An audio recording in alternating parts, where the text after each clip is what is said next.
Okay, this is my version of the S-curve. You might have seen a different version of it. I've developed it slightly. So over time, what typically happens when a consultancy starts, they start off doing something, the red box, and they find that there either is, typically for the first couple of years, they might sell to friends and family and old colleagues, but eventually they'll work out. Sometimes they hit the vein on the first try, and that's fantastic. But typically they'll find out that what they have decided to specialize in, there isn't enough work in that area, or sometimes they'll have started off doing 2 or 3 different things, whatever friends, family, and ex-colleagues ask them to do.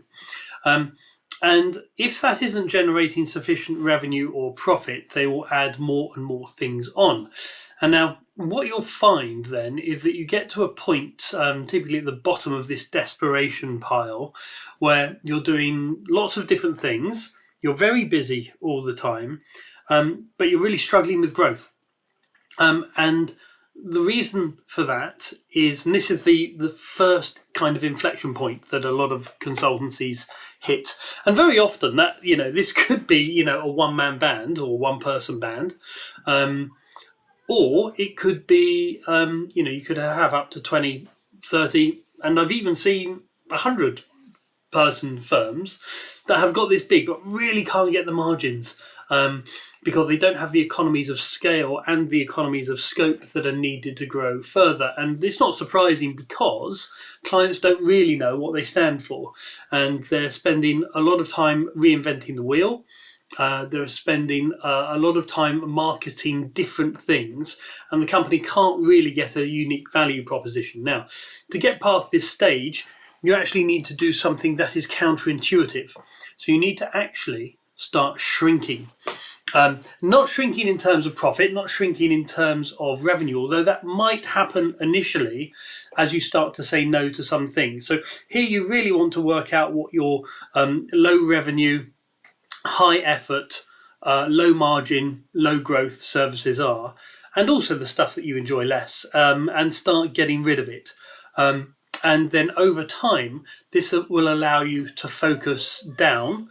And at the same time, as you're focusing, what you'll find is that you get to be better known for things. In other words, your value proposition is improving. You'll probably find it easier to start systematizing things, because as you get smaller, you're doing fewer tasks. And so, the use of templates and processes and flow diagrams and all the rest of it becomes much more natural.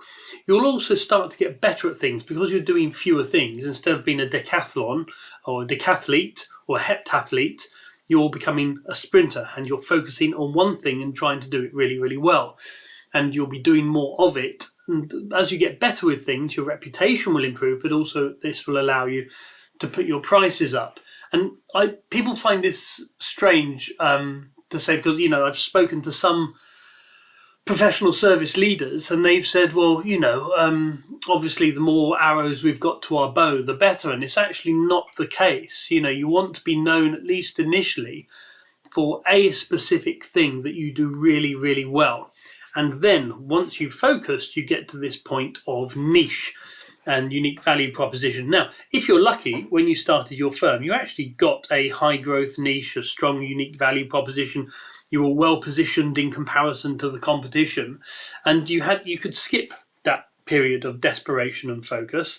But most firms can't. So once you've hit that niche, then you can start to build out logically from that. And this is the scaling phase, where really what you're doing is, instead of doing any service that someone asks you to do, you're starting to build out logical services from that base. So, for example, you might be offering the same service in different markets, or you might be offering an upwind or downwind service where there's naturally a lot of cross-selling between the different services, and then you can start to build out from that. And typically, you'll add an extra service line once you start to see an inflection curve coming in the amount that you're selling on one specific service. If that inflection point isn't coming, then by all means, just keep doing what you're doing. Now, so you've kind of got 2 or 3 big inflection points here. One is you're starting and you're having the and all of these involve courage, involving getting the courage to offer something else, and then you're getting to the point where you're offering lots, but you're going to need to focus down onto one or two related services, and then you're getting to a point where you're developing new services. So all of those are inflection points, and all of those require courage. So well done if you've made that journey, but this is what's ahead of you if you haven't.